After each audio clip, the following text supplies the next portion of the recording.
Pinagbabaril sa labas ng subdivision ng kanilang bahay ang isang babae sa Caloocan habang sakay ng kanyang kotse. Ang biktima, opisyal daw ng isang kumpanya na may kinalaman sa mga armored na sasakyan. Nakatutok si Marisol Abduraman. Exclusive. Yung pick up niyang maliit ko Nabulabog ang isang subdivision sa North Caloocan dakong alas 6:30 kagabi ng pagbabarili ng isang babae habang sakay ng kanyang kotse. Pagpasok po nila ng subdivision, siguro mahigit kumulang 200 meters lang po pinutukan na po, tinapatan po ng motorsiklo yung sasakyan ng ating biktima.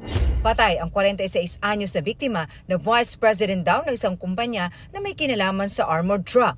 Nagtamo siya ng tama ng bala ng baril sa iba't ibang parte ng katawan.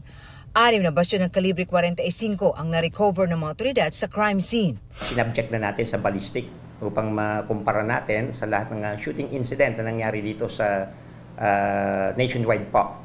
Sa investigasyon ng Caloocan Police, binanmana ng mga suspects ang biktima. Sa kuha ng CCTV, makikita ang mga suspect na nakasakay sa motorsiklo na sinusundan ng biktima habang binabaybay ang Chufilo Samson Road. Siya po ay sinundan ng riding criminal suspects natin sa trabaho niya. Hanggang pagbabarilin siya pagpasok ng subdivision. Hindi nahagip sa CCTV video ang mismong pamamaril, pero makikita ang pagbangga ng kotse ng biktima sa mga nakaparadang sasakyan.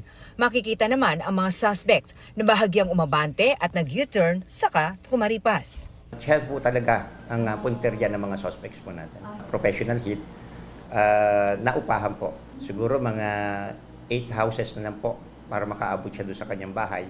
At tinapatan po ng gunman natin yung sasakyan ng biktima dito sa left side po. Patuloy na inaalam ng mga otoridad ang motibo sa krimen. May person of interest raw ang Caloocan Police pero hindi na muna sila nagbigay ng detalye habang patuloy na inimbestigahan ang krimen. Para sa GMA Integrated News, Marisol Abduraman, nakatuto 24 oras.